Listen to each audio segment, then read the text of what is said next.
everyone. Welcome to Morning Laziness. This is Nilima Kayus, and today we are bringing to you an interview session with Ms. Allison Walsh. Morning Laziness is an online magazine dedicated to women. It showcases various articles, personal life stories, and interview sessions on different matters concerning women. And today, our interviewee, Ms. Allison, happens to be a former Miss Florida, an author, a writer, as well as the host of a very good podcast, which we'll be discussing very soon. Now, talking about morning laziness, in order to empower women, which we always have been ahead with, morning laziness recently moved one step ahead and launched our very own NFT collection called Women in Metaverse. So to begin with, Ms. Allison, how are you doing today? I am doing so well. Thank you so much for having me on your show. I appreciate it. Great. It's a pleasure to have you on board with us today. So what is your morning mood? Oh, my morning mood. I am all about positivity, inspiration, and making sure that we start the day with intention to get as much accomplished as possible. Great. Now talking about our very own NFT collection called Women in Metaverse, which is your favorite meta character? I love anything with women in work, right? So I have been an entrepreneur for 14 years in my life. I've also been in corporate America and built businesses on a large scale. So I could totally relate. And I loved everything that I saw. So loved it. Women in work. Great. So starting your day up to with an optimistic note and with an intention. Now tell us more about your morning routine. How do you normally begin your morning schedule? So I absolutely love and cherish my morning routine. I am, as I mentioned, an entrepreneur, and I do still work in corporate America. So I've got a very full day for myself. I also have 3 little kids. And so my morning is precious. That is my me time. That is when I have time to dedicate to myself. So I actually get up at 4:30 a.m. every morning. Monday through Sunday, that is my time. So really I've got like that hour and a half of just being able to really do the things that matter to me. So I always start off with my lemon water. I hit the ground and do my exercise. I only get my coffee if I do my exercise. So I, have kind of built that in as my accountability. So I do that. Enjoy my coffee. I meditate. I really try to be super focused on what is something that I can do today or during this time that's going to set me up for success either today, tomorrow, or in the future. But most importantly, it's something that matters to me, because I feel like once the clock strikes 8, I'm on everybody else's schedule. I've got a lot of other things going on. And so I really want to make sure that between that 4:30 and 6 time that I'm doing something for me that really matters to me. Great. Now, how could a high five every day change your life? Well, a high five every day, it really is a sign of validation and confirmation that like you're headed in the right direction, right? So I actually love, I don't know if you've read Mel Robbins' The High Five Habit, and how that can really shape your life and your mood and your spirit. And so, it talks a lot about how it allows you to celebrate the good things in life. It allows you to appreciate your progress. And so that's something that matters a lot to me. And I think it's important that we pause and give ourselves credit for everything that we work hard on that matters to us. Great. Now, as an entrepreneur, what exactly influenced you to begin the She Believed She Could community?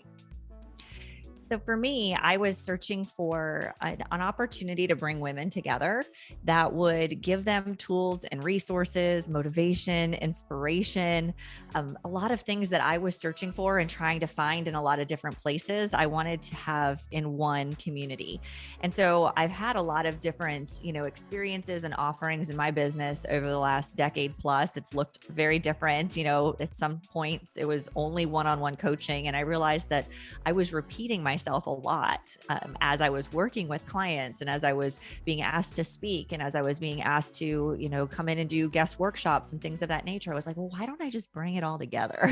And why don't I have the community? Why don't I have this society? Why don't I, prop it up and put it on a podcast so that people can take what they need, but know that it's always done with the intention of helping women elevate their brand, their business, their opportunities, and most importantly, their mindset, to know that they can accomplish anything that they set their minds to. Absolutely.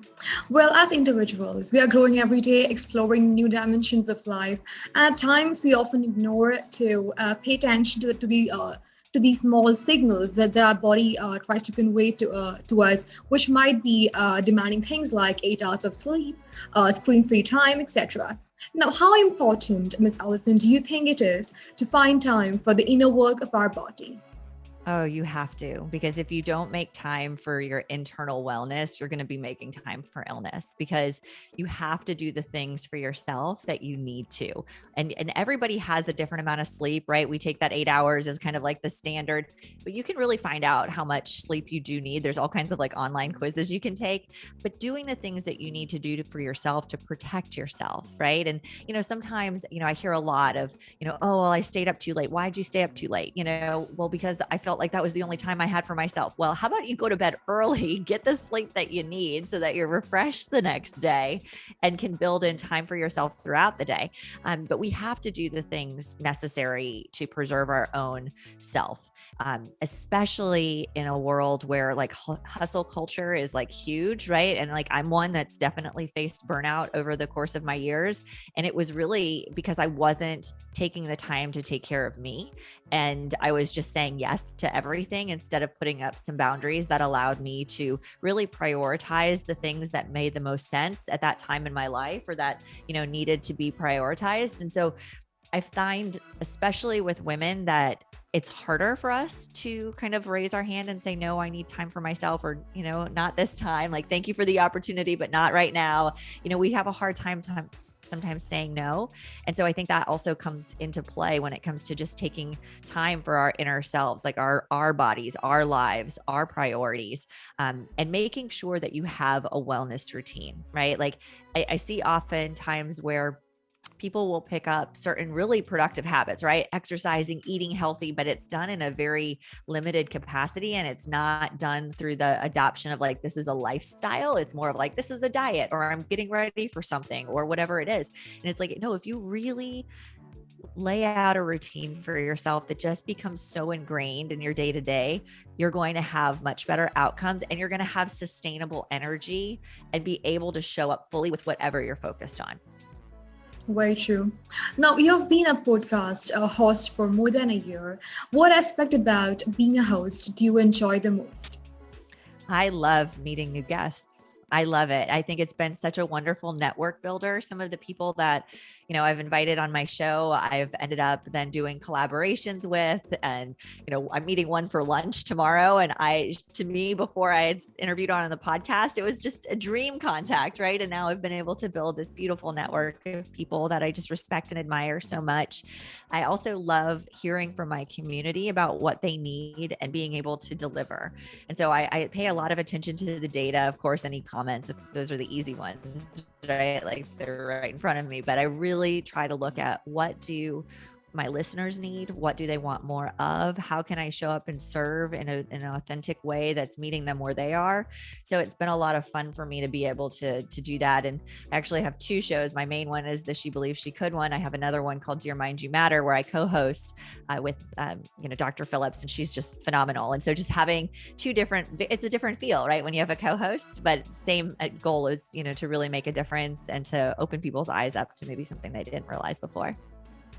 Very true, and I can relate a lot.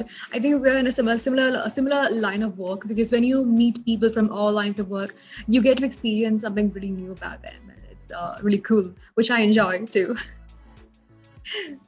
So, what was the most challenging part of becoming a working mom and an entrepreneur, and how did you manage both and balance both? In fact, Well, and there's been so many different seasons of it, right? It's like it's changed every time that I've had another kid. So it was like, I had the one, I was like, okay, this is definitely more difficult, but we can do it. By kid two, we needed to bring in some more support. So we found an awesome nanny, and she's been with us since my middle child was 6 months old. We had to, right? I can't do the things I do if I don't have a really strong support system around me.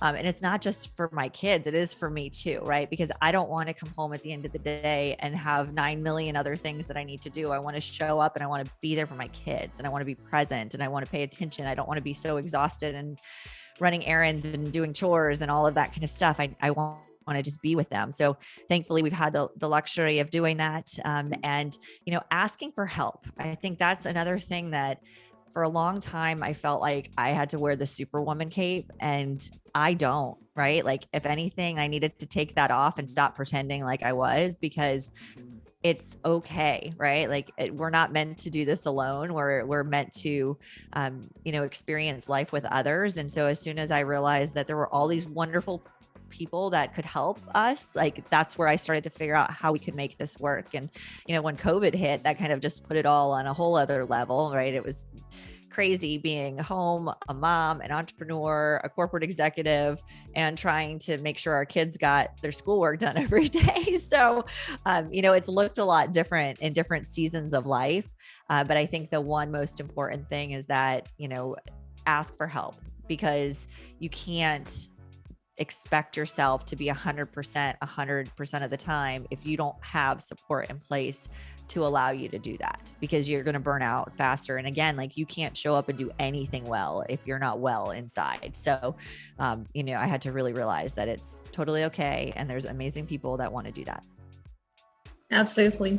Well, now pitching the media can be a great way to build your brand and reach a wider audience. Now, how has this mantra helped you establish Allison Walsh Consultancy? So for me, pitching the media allows me to show up in front of other people's eyes that maybe didn't know about me before, right? It's really about expanding your reach. It's about making people aware of what else you have to offer and how you can help them. And it's been very beneficial. So I love writing. Like, I have the privilege of writing for Forbes regularly, and Entrepreneur, and other publications. And it's really fun to be able to provide their readers with something that adds value, or maybe is just a different perspective than what maybe they thought of before. So I've really enjoyed that. It's been great for, of course, your brand credibility when you can position yourself in the media, or when you're mentioned as an expert. So there's so many wonderful benefits that come from it. And most importantly, if one person reaches out after an article publishes and that one person is a great client, or I can help them with something they're working on, it's awesome. It's totally worth it. Right. Now, lastly, what do you think this world needs the most? Kindness. The world needs kindness. And it's not just about kindness for one another. It's about kindness with oneself, and giving ourselves grace and permission to evolve, and not be so hard on ourselves. I think sometimes we have a really rigid mentality of what something should look like, or what success should look like, or what somebody should or shouldn't do. And at the end of the day, we have to do what we need to do to look inside and say, is this the person I want to be? Success is an inside job, right? But if we don't give ourselves kindness and grace and permission to do and be who we want to be, we're always going to be unhappy, or unkind to ourselves or others. So I think that it all starts there. Great. So on that note, we come to the end of this interview session. Thank you so much, Ms. Allison, for joining us today. I had a great time talking to you, and thank your audience too. Thank you so much for having me.